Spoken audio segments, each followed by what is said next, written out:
And back with the Fantasy Football Paydirt Podcast. It's Gerald coming right back at you here. But it wouldn't be a Fantasy Football Paydirt Podcast if it weren't for the Fantasy Football Guru. You can hear all of his thoughts each week on our full episodes of the Fantasy Football Paydirt Podcast on the Pop Culture Cosmos channel, on Podbean, Spotify, Apple Podcasts, and over 30 different podcast outlets.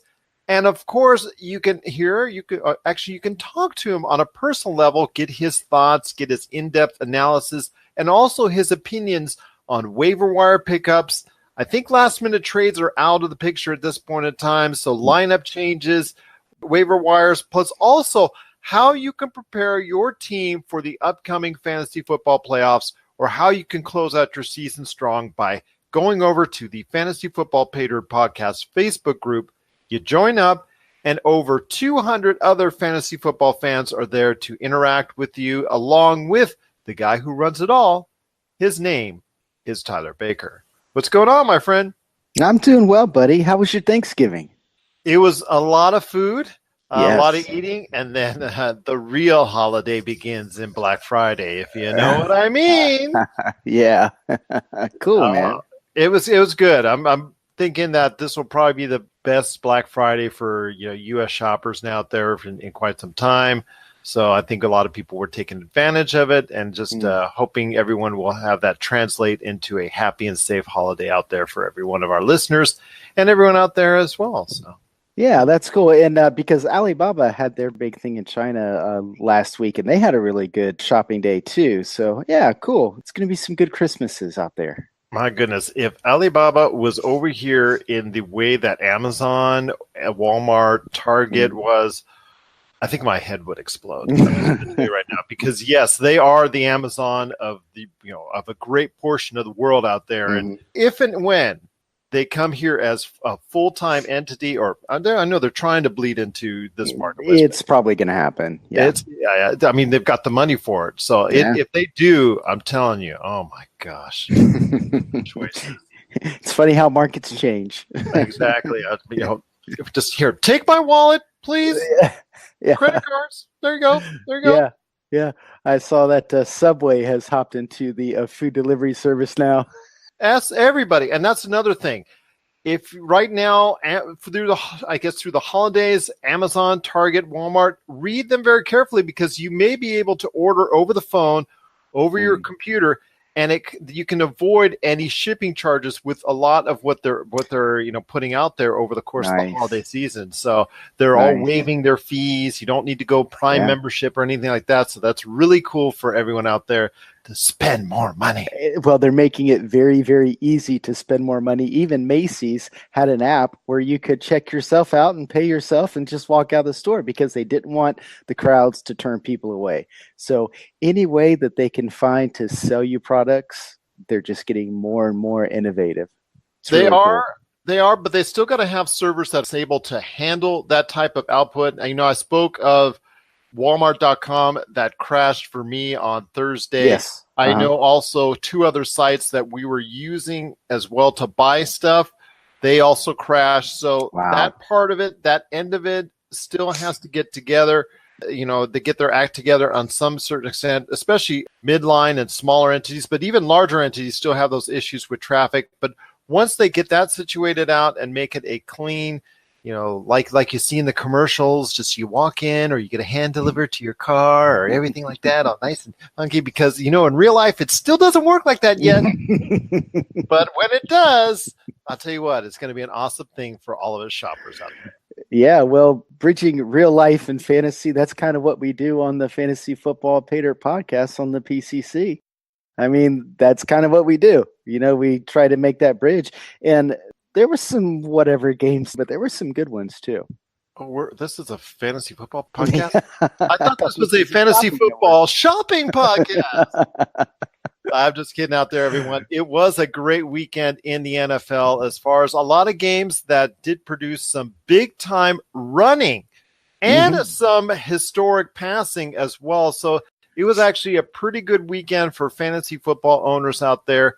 But I'm going to start focusing first on what you had mentioned real briefly before we came on the air in the humongously large arena known as the StubHub Center in Los Angeles. All kidding aside, they've got a great team down there, and I hope they Yes. I heard on the radio during the course of the game that season tickets for 2018 were sold out at the StubHub Center. And I was like telling myself, all 10 of them? That's great. Yeah. Great job. But anyways, and they're all going to the opposite team. All to the opposite team. Yeah. Exactly. In fact, I was commenting to a family member tonight that I've been to StubHub to watch the Chargers play, and it's a really, really good place to watch a football game. It's super small. It's a soccer stadium. What does it seat, like 32,000 or 33,000 or something range, like that? It's very intimate, and that's the problem in the NFL. You can't have an intimate stadium. Yeah, but nobody in LA wants the Chargers there, and it's really a shame because they're a really good football team. Like they on both sides of the ball, they're playing really well. They are now 8-3. So in the AFC, you have the divisions aren't quite locked up yet, but we're getting there. And then the Chargers are going to get one of those playoff spots. So the other playoff spot is going to be probably down to the wire because we all know the Chiefs are going to win the AFC West, but the Chargers are right there at 8-3. They're a really good team. Phillip Rivers, oh my gosh, the guy had one incomplete pass. Like, that is absolutely incredible. He was 28 for 29. It is the highest percentage all time for a game for anyone over 20 pass completions. Oh, incredible. 259 yards, 3 touchdowns.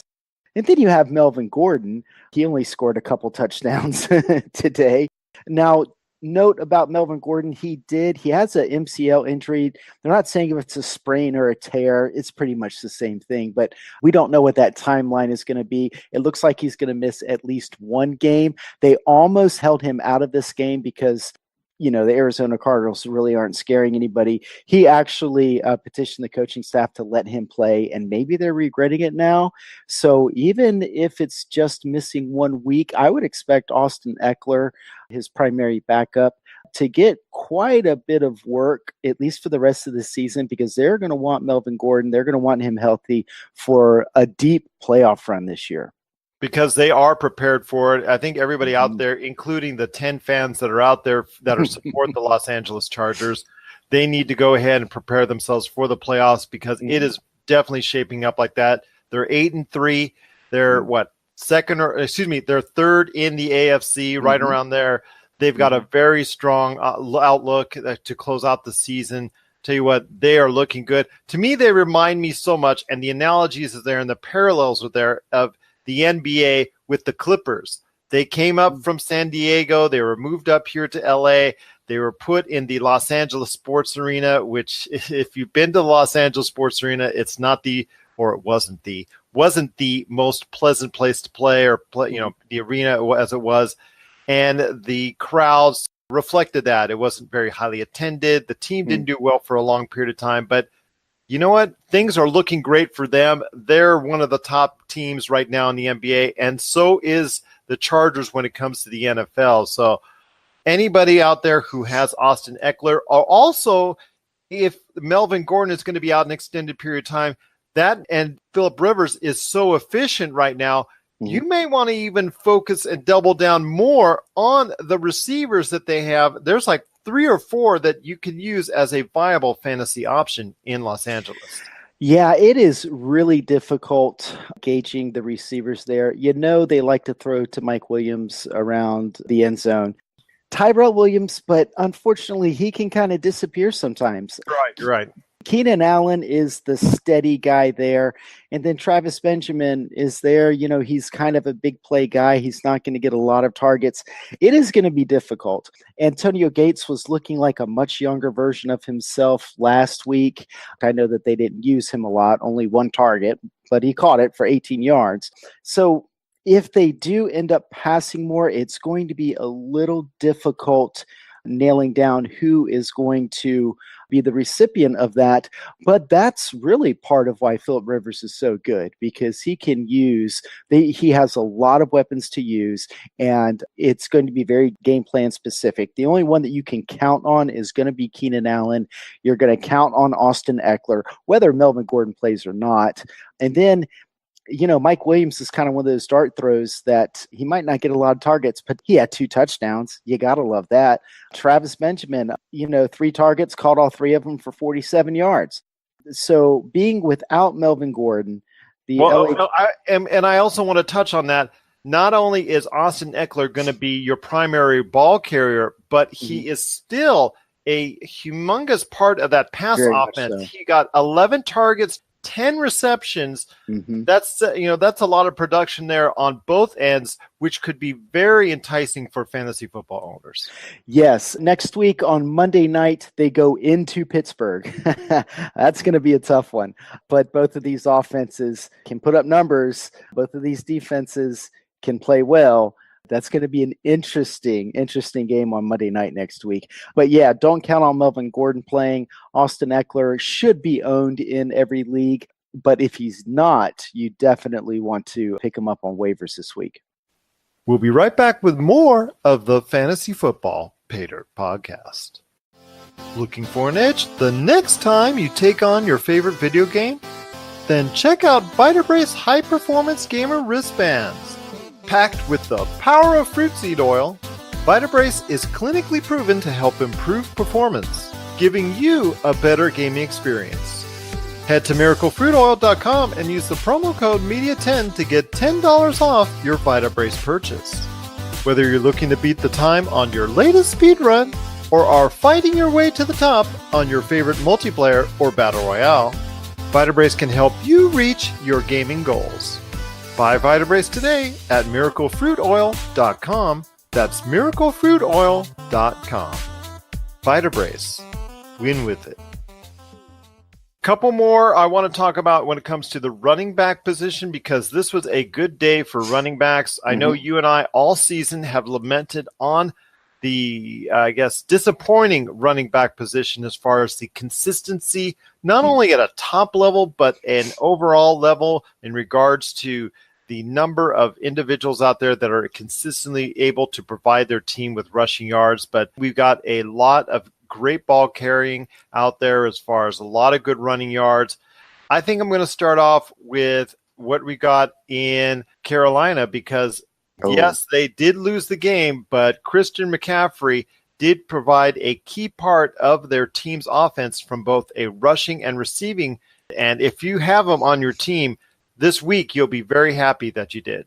Yeah, if you have Christian McCaffrey, I'm pretty certain you're in the playoff run, in the hunt for a playoff spot in your fantasy league. But this is an example of an offense forming a game plan around one player. Now, I had questions about him, especially last season as an in-between the tackles player. He wasn't very good in between the tackles last year. He wasn't strong enough, and for all of his speed and quickness, he really lacked strength in his rookie year. He did work out in the offseason, and he's showing this year with better acceleration and more strength that he's much more capable as an in-between the tackles runner. He's only gotten better in the passing game. 11 targets, 11 receptions for 112 yards and a touchdown. Oh, and he had 17 rushes for 125 yards and a touchdown on the ground.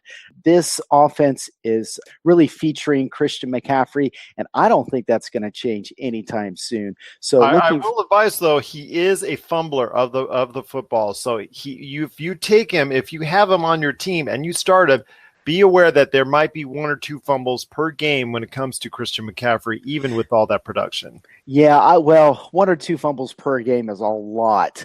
But you did see him fumble 3 times, and you know what? They kept featuring in the ball. When you get really nervous is when a player fumbles and he sees the bench for a series or 2. That's not happening with Christian McCaffrey. CJ Anderson, if he's even seen the field this year, I don't know about it. He's nowhere on the stat sheets. So it is Christian McCaffrey, and that's it. So looking forward to next season, he is going to be a top running back next year. I mean, it's going to be Saquon Barkley, and it's probably going to be Christian McCaffrey number 2. Speaking of Saquon Barkley, he also produced very well today. You think he is going to be the number 1 running back in the NFL for fantasy football owners next year that people are going to be targeting on? I know we did earlier in the season, but I want for you to be able to interpret why that is, because there are running backs. We've talked about Melvin Gordon, Austin Eckler. We've talked about so many other running backs that are out there over the course of the season. Christian McCaffrey just now. Why is Saquon Barkley proving to be so special, and why do you think he will already be targeted by fantasy football owners for next year's draft as the number 1 option? Well, I think he's the best running back in the NFL. And you don't have to watch a whole lot of his game film to see that. He's so fast. He's so powerful. He is elusive. He can finish runs as good as anybody. And this team in this year's draft, they could have gone in different directions, but they went with Saquon Barkley, and you can understand why, because now they have an absolute blue chip player for really cheap that they can start building a franchise around. This team has seen Barkley be everything that they wanted him to be. I think going into the draft that they're going to, yes, they need a quarterback, but they also need help on that offensive line. The more that they build up that offensive line, the better the running game is going to be. And this offense, especially if they can get a better quarterback, has so many weapons in the passing game that this could be a very, very well-balanced offense. And teams are not going to be able to stack the box against Saquon Barkley when you have Odell Beckham and Sterling Shepard. And I don't know what happened to Evan Ingram. I think he just fell off a cliff because it was Rhett Ellison that was getting all the tight end work. But as far as why already I'm considering Saquon Barkley as the number 1 running back next year, it's a combination of things. One, it's the raw talent. I don't think there's a more talented, physically talented running back in the NFL than Saquon Barkley. And I've watched a lot of Le'Veon Bell film. I don't think that Le'Veon Bell is better than Saquon Barkley. He's certainly more refined in the passing game, and Le'Veon Bell has a very unique running style that other running backs just can't mimic. But for Barkley, it's a combination of that physical ability and then also being a second-year player in New York. They know what they have in him, and I think that New York is really going to support Saquon Barkley, and he's going to be even more involved in the game plan next year. Now, that's a lot of speculation, but they know what they have in him, and he has put the team on his back. And while they're not winning a lot of games, he sure is showing the coaching staff, the front office, and the fans in New York who the best player on that team is. Because you don't see Saquon Barkley getting into fights with kicking nets. No, that you don't. You don't have to pat Saquon Barkley's ego on the sidelines after every series that doesn't go your way. I think fans in New York know who the best player on that team is. And to someone who knows a certain Giants fan who's actually appeared on this show, and Chris Ardieri, and shout out to him of Inside Sports, and check out their great show each and every week when they come on the air. I will ask you this. Do you think Eli Manning, I don't want to say he's really had an improvement over the past few weeks when we considered him dead, buried. Yeah. He has a little bit. But only because he's been so egregiously awful. Like, he's not as bad. So, I mean, Giants fans will take any improvement, but there have been flashes of like, oh yeah, that is Eli Manning. He can do some things. But do you think it's enough things that will be going forward for another season as a New York Giant, or do you think they need to move into a different direction to maximize all those offensive weapons that they have in Beckham Jr. and obviously Saquon Barkley? Yeah, the writing is on the wall. I don't know the franchise well enough to speculate as to how they're going to try to fill that void at quarterback, but it was a need this past year. They just were not able to address it in a way that they could get rid of Eli. But I do think that that's going to be a very high priority going into this next draft. Is they're going to have to find a better answer at quarterback than Eli Manning. Another running back who did well is in New England. One of the revolving door, as far as it's concerned, has now revolved into Sonny Michel. Again, proving that he could be, in the long term, one of the best options, if not the best option in New England, with over 130 yards this weekend and a touchdown. Your thoughts on the revolving door in New England? Is it finally going to stop and finally going to settle in with far as long as he stays healthy, Sonny Michel being the best option going forward for New England? Yeah, Belichick is very good about developing game plans and finding the personnel on his team to best attack an opponent. I think Sonny Michel is the best running back on that team. Now, Rex Burkhead, I believe he's going to be activated from IR this week. I don't know if he necessarily plays this week. It depends, of course, on what kind of shape he's in, but he is going to be coming back, and you will see packages and plays with Rex Burkhead. It could even mean when they get down on the goal line that Michel and White will come off the field and you'll see some Burkhead. So that's a little bit concerning if you're a Sonny Michel owner, but for the first time in a long time, there's a running back in New England that you feel comfortable playing, and it just hasn't been that way.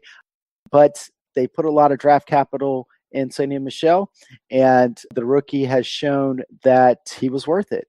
And so I would feel comfortable playing him, but just know with Burkhead coming back, it's going to muddy the waters a little bit, but not to the point, I think, where you're going to want to bench Sonny Michel.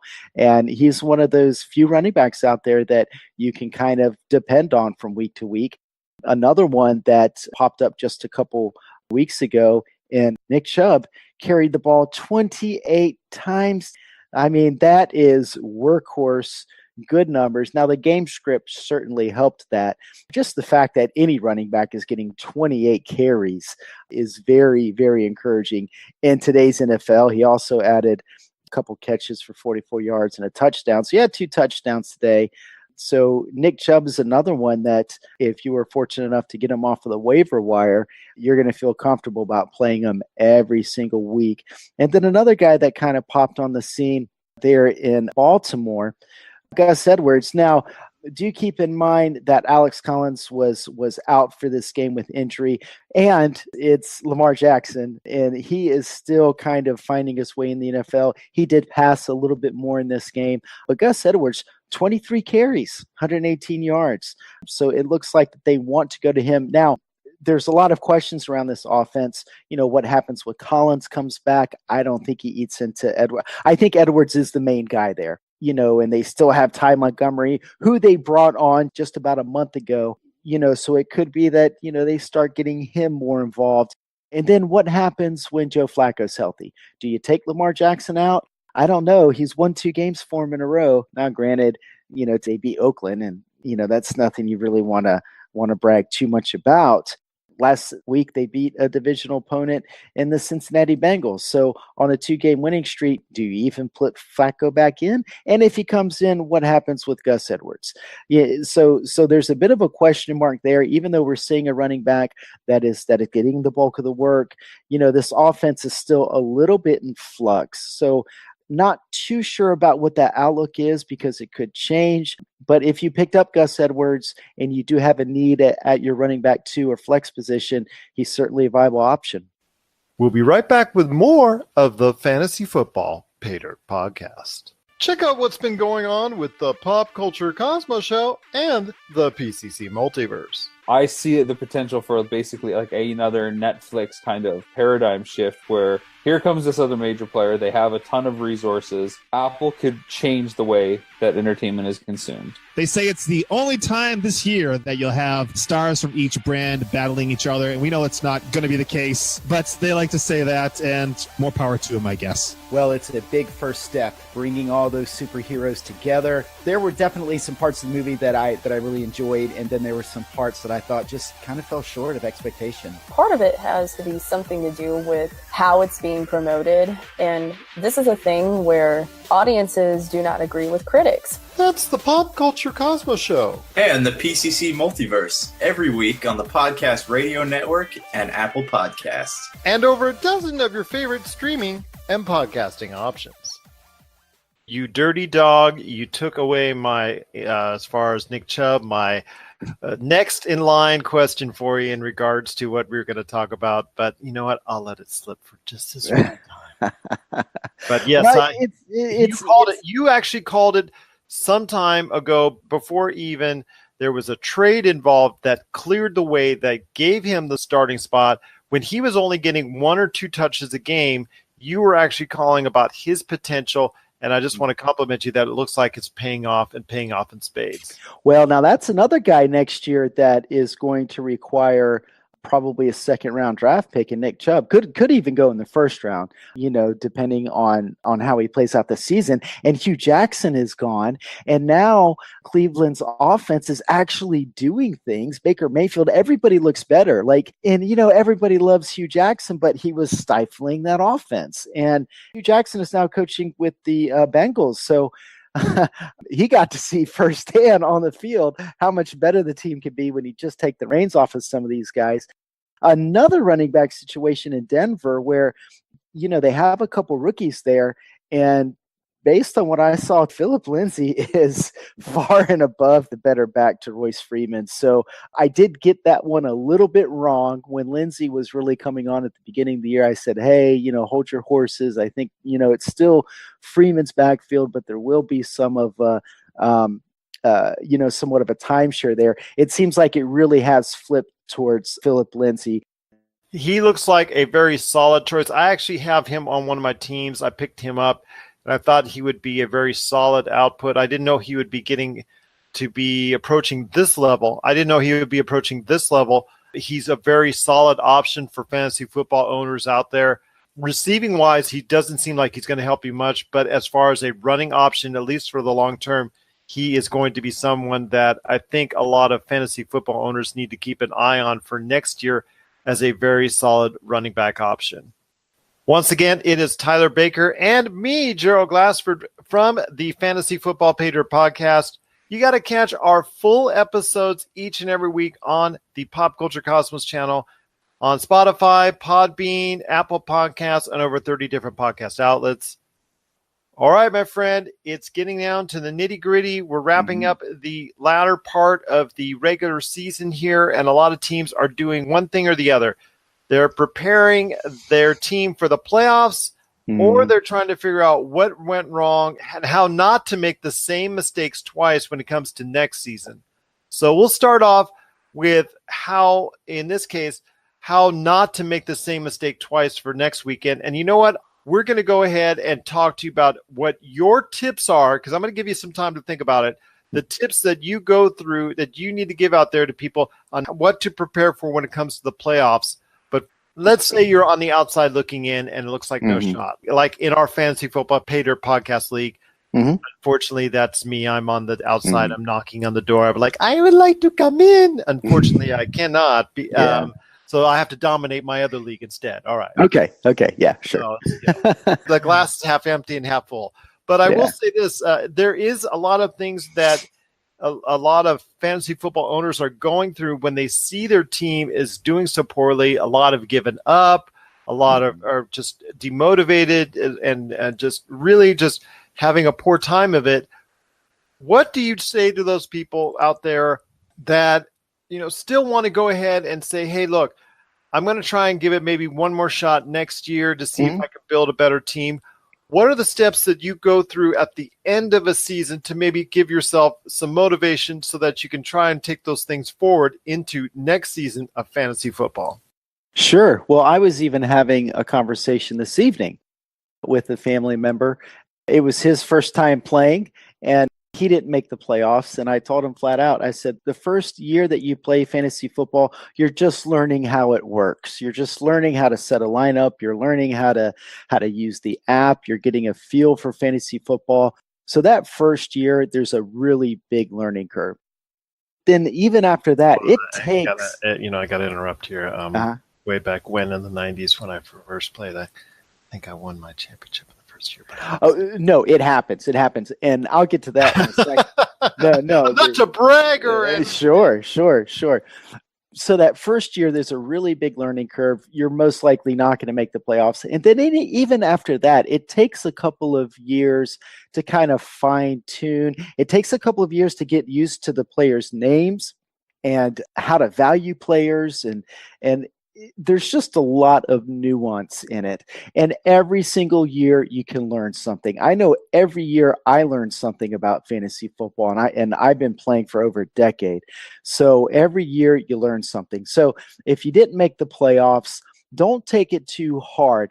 And you mentioned the league that we have for the podcast. Now, those that are in the league notice that I manage 2 teams.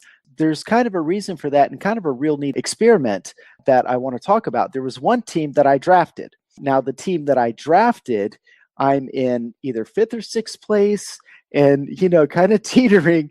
No, actually, I'm in 4th place because only 4 teams go to the playoffs.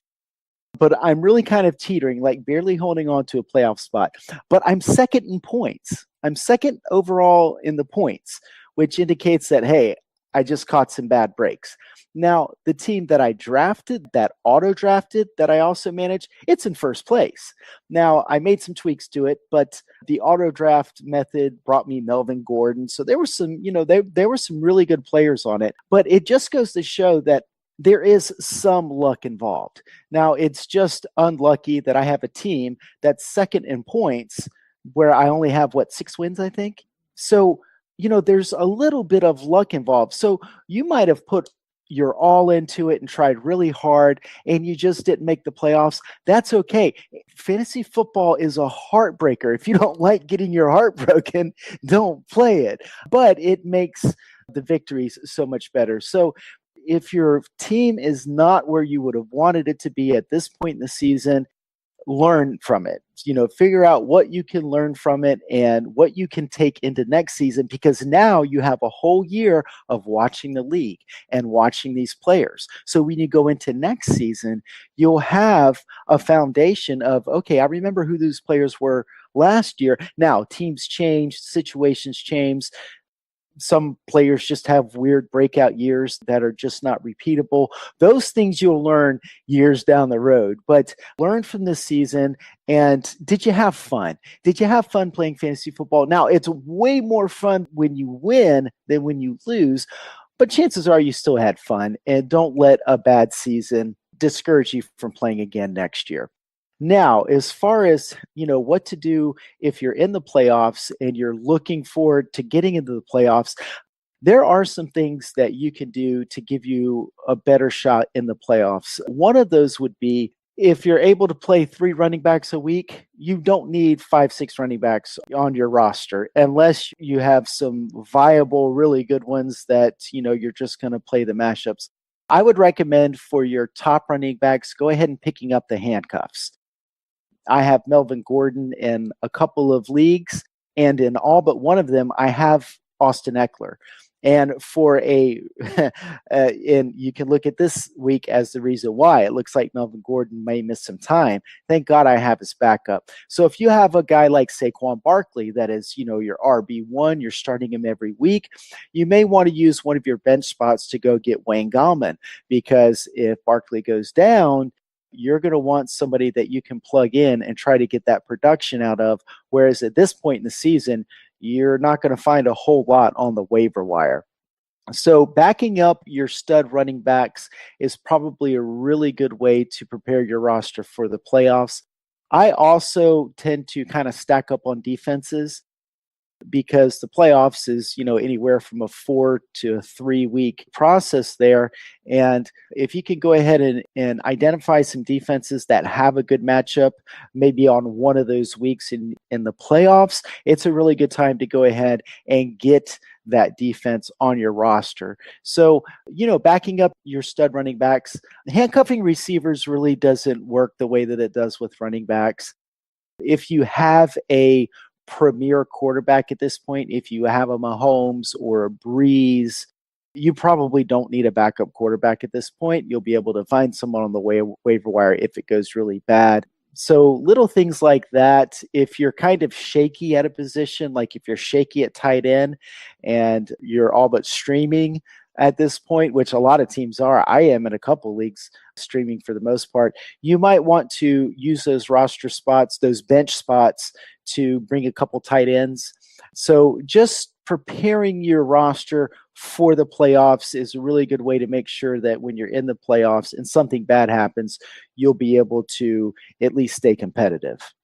Now, one thing I want to ask you real quick, enlighten everybody out there, because I'm familiar with the lingo, but please let everybody know out there that may not be as familiar, like you said, with especially if they're first time or very new to the fantasy football scene, of the practice known as streaming. Streaming is when you pretty much just play the matchups. And this happens a lot on defense. I highly recommend not spending high draft capital on a defense. So what will happen is throughout the season, from week to week, you'll go out on the waiver wire and find a defense that has a good matchup. Like maybe a team that's playing the Jets or the Bills or, one of these offenses or if you see that a team, their quarterback gets hurt and they have a backup playing, you might want to identify that defense that's playing them and go ahead and roster them and play them for that week. But streaming is when you pretty much fill a starting position from the waiver wire every week. I do it quite a bit with defenses. I've done it some with tight end this season, but I know really, really good fantasy players that will stream quarterbacks. They will put all of their draft capital in running backs, wide receivers, tight end, skill positions, and kind of pretty much not draft a quarterback until really late and then end up streaming them through the season. It's a viable strategy. And remember, this season, Phillip Rivers was going really, really late. And I managed to get him in some leagues because I was putting all that draft capital into wide receivers and running backs. And I think that that's a really good strategy. And some of the best fantasy players that I know, they wait on a quarterback. Another little bit of lingo that I mentioned, the handcuff. Handcuff is when you have a running back and you also have his backup running back on your team. Well, let's take Melvin Gordon, for instance. Melvin Gordon got hurt this week. It looks like he's definitely not going to play next week, and it could be a little bit longer. His handcuff would be Austin Eckler. So if Melvin Gordon is not able to go, his backup, Austin Eckler, will come in, and you can expect maybe not the same production, but you can expect a lot of volume from a running back in a system that uses the running back a lot. Now, some teams don't use the running back a lot, or there's just not someone with the talent level behind the starter that is worth rostering. An example might be Matt Breida at this point. If you have Matt Breida, are you going to handcuff Matt Breida? Probably not. I mean, Alfred Morris was an inactive today. There's nobody behind him on the roster that is going to get the type of workload that he does. So handcuffing is a really good way to have security on your team. Now, I don't recommend handcuffing wide receivers because, at any point in an NFL game, there's 2-3 wide receivers on the field. So handcuffing them is just not as effective as it is for running back. And handcuffing also doesn't work for quarterbacks. So if you have Tom Brady, you don't want to roster his backup quarterback on your on your roster, because if Brady misses a game, you're probably better off going to the waiver wire to pick up a quarterback that could start for you if in the unfortunate event that Brady can't go. We'll be right back with more of the Fantasy Football Paydirt Podcast. If you're tired of sifting through flea markets for rare and unique games, we can help. Retro City Games in Henderson, Nevada, only 5 minutes from the Las Vegas Strip, has all your favorite gaming staples, classics, and a wide selection of rare games with new stuff always appearing on our shelves. Come in and chat with Nicole or Doug about your love of games and watch as they help you complete your collection or find your childhood favorite. And don't forget, Retro City Games loves trade-ins. So if you have any Nintendo, Super Nintendo, Sega, Xbox, PlayStation, or even PC games, come in and visit Retro City Games today. Welcome to the new metropolis of gaming, Retro City Games. I've tried different systems over the years. I know one that I found successful for me was actually I loaded up on quarterbacks.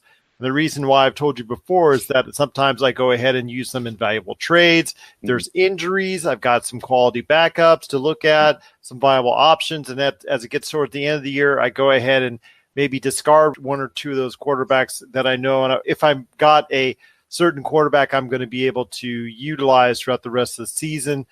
Some things work for me. Some systems have not. I've tried other various types of deals and whatnot. no one system, and this is what I'm going to tell everybody out there, that no one system works every single year the way you utilize Absolutely. It just doesn't work that way. And that's why when you're getting ready for the draft, if somebody comes out and says, well, the winning formula is to draft running back, wide receiver, quarterback, wide receiver, tight end. Do that every time. It just doesn't work like that. It just depends on how your draft goes. And you mentioned picking up quarterbacks and using them as trade bait. If you're in a league where they like to trade a lot, because I'm in leagues, I'm in a league, I get 2 trade requests a week. These guys like to have fun. They like to wheel and deal. And I love that. Trades make fantasy football more fun. I also play in leagues where there's not one trade the entire season. So if you're in a league where that guys are going to be trading, it's a viable strategy to get a couple quarterbacks early and use them as trade bait, kind of see where the chips fall and try to do that. It's a viable strategy, but you really need to know your league, and you need to know that you're playing in a league that trades a lot. Because what I've found is if I go what's called zero QB, and that means that you don't spend high draft capital on a quarterback. I did that in a couple leagues this year. And what I ended up doing is towards the end of the draft, I would stack to usually 3 quarterbacks so that 3 of the best quarterbacks that are available, and then just kind of play the matchups, because the strength of your team is going to be in that early draft capital. And if you choose to spend that early draft capital on running backs and wide receivers and, maybe one of the top tight ends, then you're not going to have room to get one of those top quarterbacks. And I have a couple teams where I took the zero QB strategy this year, and it's paid off. For me, the key is adaptation. Yes. And you have to go ahead and adapt to what is going on during the course of that season. Is there a lot of injuries? Is it more towards a passing game? Is it more towards a running game? Mm-hmm. What you need to do is be aware of your waiver wire, be aware of your lineups, be aware of changes going on in the NFL, and being able to adapt to what's going on in the league. That, to me, I think is the biggest key when it comes to any type of format or system that you utilize, because you can't just go ahead and draft and be done with it. That's not going to work, and it never seems to work over the course of a 16-game NFL season.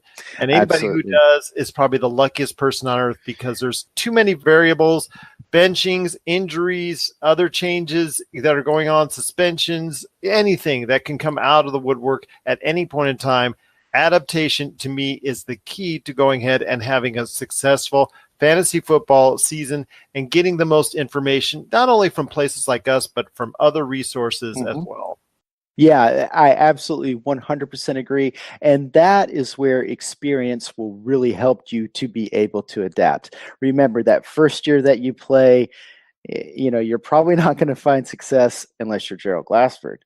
You're probably not going to find a lot of success, but as you learn and as you begin to see what works and what doesn't work, that experience will help you be more adaptable. And I'm glad that you mentioned that, because you have to be adaptable in your fantasy football draft. You have to be adaptable throughout the season, because things change. I mean, things change. Coming into this season, Carlos Hyde is worth not a whole lot now. I mean, except for when Leonard Fournette gets himself kicked out of a game, but there are some guys that required really high draft capital at the beginning of the season, and they're just not worth much now. And then you also have guys that weren't even drafted, like a Philip Lindsay or a Nick Chubb or a Gus Edwards, that through circumstance and different situations and injuries suddenly become relevant in the middle of the season. So you have to be adaptable, and you have to have good sources of information, because you need to know before you set your waivers on Tuesday who's valuable, who's not, how teams are changing, how injuries are affecting how teams can implement their offenses. And yeah, it's all about adaptability. My friend, it was another great weekend in the NFL. Looking forward to another week coming up again as we prepare for the playoff stretch. It's looking like another great fantasy football season is coming to a exciting climax. And I'll tell you what, it's just great having you give your knowledge out there to everyone on what's going on, well, with shopping and of course, everything going on with the fantasy football season right here at the Fantasy Football Paydirt Podcast, my friend. Well, the waiver wire is pretty much shopping. So if you have Melvin Gordon, you're probably going to do some shopping this week on the waiver wire. If you had Marlon Mack is banged up. Is he going to be able to start next week? I don't know. That's worth keeping an eye on. If you're a Marlon Mack owner, you might be shopping for Jordan Wilkins this week. So, shopping in fantasy football. And the trade period is probably already done. So you're not going to do a whole lot of bargaining and wheeling and dealing. But you still have to be adaptable, even in the latter parts of the season, getting ready for the playoffs. Absolutely. And of course, listening to us here at the Fantasy Football Paydirt Podcast, and of course, checking into the Fantasy Football Paydirt Podcast group and answering all your questions is what it's all about. My friend, it's just so great, as always, to have you part of the show, checking out everything that's going on in Week 12 in the NFL. Looking forward to talking more this weekend on the Friday edition of the PCC Multiverse with you, as always. Looking forward to it. Just so great to have you a part of the Fantasy Football Paydirt Podcast. And, of course, right here at the Pop Culture Cosmos.